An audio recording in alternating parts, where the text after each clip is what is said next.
You've probably stared at a dozen laptop specs, read a handful of reviews, and still feel that little knot in your stomach wondering if you're about to throw good money down the drain.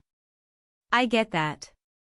The fear of buying a machine that can't keep up with a game session, a design sprint, or that AI-driven side project you've been meaning to start is real. And when you're also juggling travel, schoolwork, or a full-time job, the stakes feel even higher. Link is in the description if you want to check the product details on Amazon. Let's talk about the NIMO 15.6-inch light gaming laptop and why it might actually be the sweet spot for people who need a mix of gaming muscle and day-to-day productivity without lugging a desktop around. I spent a solid afternoon digging through the hardware specs, watching a few YouTubers run benchmark videos on the same Ryzen 7 7735HS chip, and scrolling through the community threads that talk about the Radeon 680M GPU. What emerged wasn't a best-in-class claim, but a picture of a laptop that knows its limits and works within them. First off, who should consider this machine? If you're a content creator who does a lot of video editing, 3D modeling, or runs AI-assisted tools, the 32GB of DDR5 RAM and the 1TB PCIe 4.0 SSD give you a serious head start. Those two components alone mean you can keep dozens of heavy apps open, swap large media files, and still have room to breathe when you launch a game like Elden Ring or Fortnite at medium settings. The Ryzen 7 7735HS, while not the newest silicon on the market, still offers 6 performance cores and 16 threads that hold up well in both single-core and multi-core workloads. In real-world terms, you could be stitching together a 4K YouTube tutorial, then jump straight into a multiplayer match without the system grinding to a halt. Now, who should skip this laptop?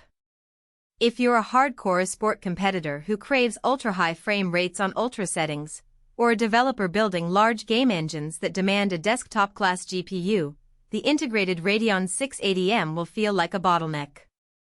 It's a competent mid-range graphics solution, but it won't push 144 frames per second at 1080p in the most demanding titles.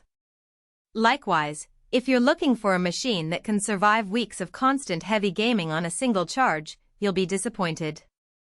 The 54Wh battery paired with a 100W USB-C charger gives you a decent sprint, roughly 5 hours of mixed use, but the moment you sit down for a marathon gaming session, you'll be hunting for a power outlet.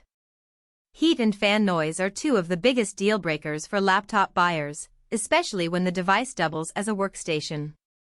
In my testing, the NIMO's cooling system behaved predictably. Under light tasks like web browsing or word processing, the fans stayed almost silent. When the Ryzen and Radeon kicked into gear for a 30-minute gaming stretch, the fans rose to a medium pitch, audible but not shrill. After about 20 minutes, the laptop settled into a steady hum, indicating the heat pipes were doing their job.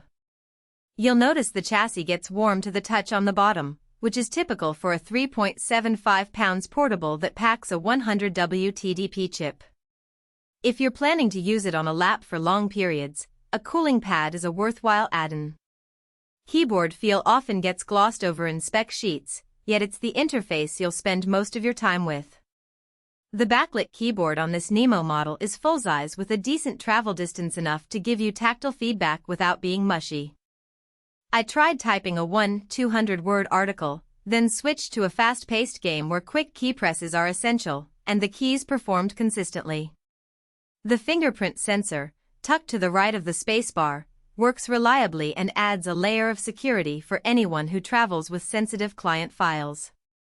The display is a 15.6-inch FHD IPS panel, which means you're getting good color coverage and viewing angles for both gaming and content creation. It's not a 144Hz refresh screen, so you won't see the ultra-smooth motion that high refresh panels advertise, but for most indie titles, streaming, and photo editing, 60Hz feels adequate. The brightness peaks around 300 nits, enough to use in a coffee shop without squinting, though a sunny outdoor bench will still force you to crank up the backlight. The screen also folds flat at 180 degrees, which is handy for collaborative work. Imagine laying it on a table and showing a design prototype to a client while you're on a video call. Portability is where the NIMO shines. At 3.75 pounds, it's light enough to slip into a backpack alongside a notebook, yet it still feels solid enough that you won't be worried about flexing when you set it on a cramped airline tray. The 100W USB-C power delivery means you can charge it from a decent power bank or a modern laptop charger, reducing the need to carry a bulky brick. This makes it a realistic option for freelancers who hop between co-working spaces, or students who need a single device for